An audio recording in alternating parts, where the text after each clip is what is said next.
Saints' new hires in the NFL after they bring in Kellen Moore as the head coach. Eagles quarterbacks coach Doug Nussmeier is now hired as the offensive coordinator. Maybe my favorite hire out of it all is Brandon Staley being the defensive coordinator for us as well. We saw his great time, with the defensive numbers before it got bad in LA.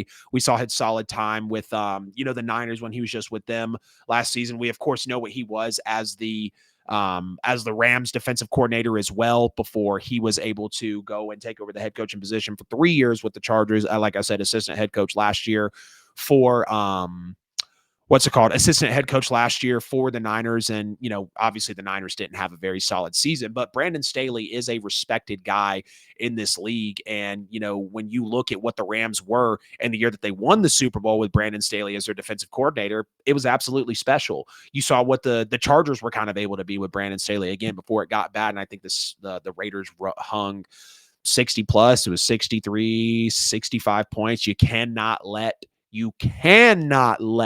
a division rival embarrass you like that on national television. That's exactly why he lost his job. We do hire Ted Rath, who was the former director of sports science. If I just want to make sure I have his title correct, because it was one title with the Eagles, but now he's going to be really another title here with the New Orleans Saints. He was the director of sports performance from 2020 to 2023 with the Eagles. He was let go before the 2024 year. And he's been a strength and conditioning coach in the NFL since 09 to 15 with the Lions. He was assistant strength and conditioning. 2016, he was the same position with the Dolphins. 17, 18, and 19 with the Rams. He was the director of strength training and performance in 18 and 19. And in 2017, strength and conditioning coach. Like I said, director of sports performance in 20, 21, 22, and 23. So 4 seasons with the Eagles that he had that position. And now he is the director of sports science with the New Orleans Saints. The Saints were one of, if not the most injured team last year. Everybody wanted to talk about all the players on IR that the Lions had. That's how I know that nobody was watching the games for the Saints last year, because they were one of the most injured teams that I've seen in my years of watching football, probably up there in NFL history. I mean, we were literally fielding a practice squad roster for a good bit of the NFL season, and I hated to see that. And I was really starting to question Oshner health. Can't believe the Saints just signed a decade extension with them. Nick Underhill tweets me on Twitter, and he's like, "Hey, a lot of these guys go outside the building to seek treatment." That's a problem. That right there is the problem. They don't want to be around this health staff. And I said it needs to be looked at. After we were really injured a couple years ago, I said, what the hell is going on with the strength and conditioning of the Saints? Because it just wasn't acceptable. This guy has won strength and conditioning coach of the year twice in his NFL career since 2009. I love this hire.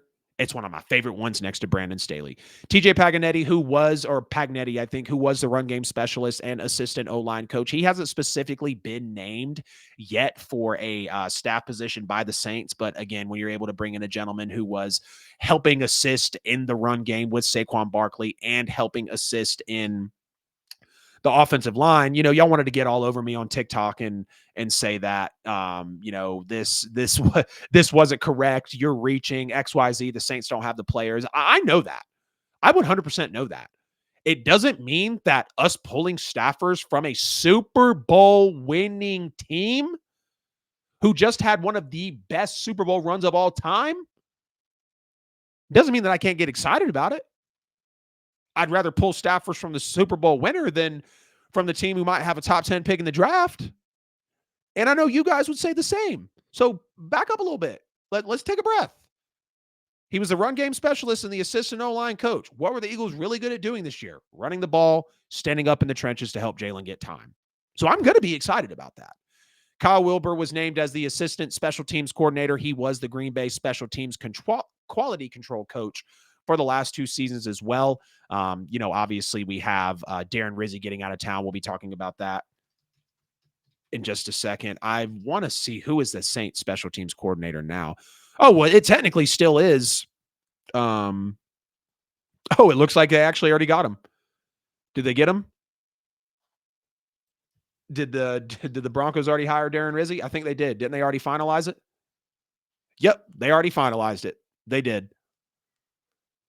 Yep, they did. I think I saw that news break a couple days ago. Sean Payton on waiting out Darren Rizzi to be the Broncos ST coordinator. He was a very serious candidate in New Orleans. I think he'll be a head coach in this league. He probably will. He probably will. So, now we're going to have another special teams coordinator be able to jump in there. But Kyle Wilbur being with the Green Bay Packers the last couple of seasons, I know Green Bay special teams haven't been that great. And I know that just from talking with some Packers fans and knowing how they personally feel about it. But I'll take the staffer. I'll take the hire.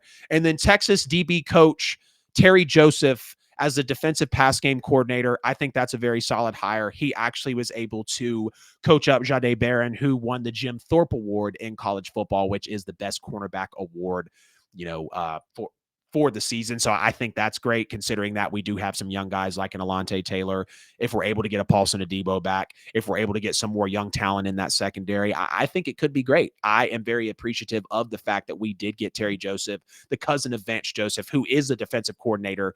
Vance Joseph is the DC for the Denver Broncos. And, anytime you can get a Joseph in the league that has, been able to coach at a decent level. Now, he has no NFL experience, and there's really no ties to him and Kellen Moore in that aspect. Really no ties to anybody on the staff that he's coached with in the past. You see the ties with Brandon Staley to Kellen Moore when Brandon Staley was the head coach of the Chargers. Kellen Moore was his offensive coordinator.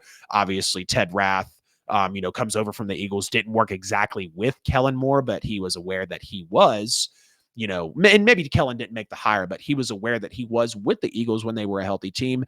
Doug Nussmeier, who was a quarterback's coach, he brings him in as the offensive coordinator. Of course, TJ Pagnetti as well. So there is no exact relationship with Terry Joseph to the staffers, but I like it, all things considered. Hey, it's AJL here. Appreciate you sticking to the end of the video here on YouTube. You could have chose any other show, but you chose my video, and for that, I'm very grateful. If you haven't already, please make sure to like and subscribe to the channel.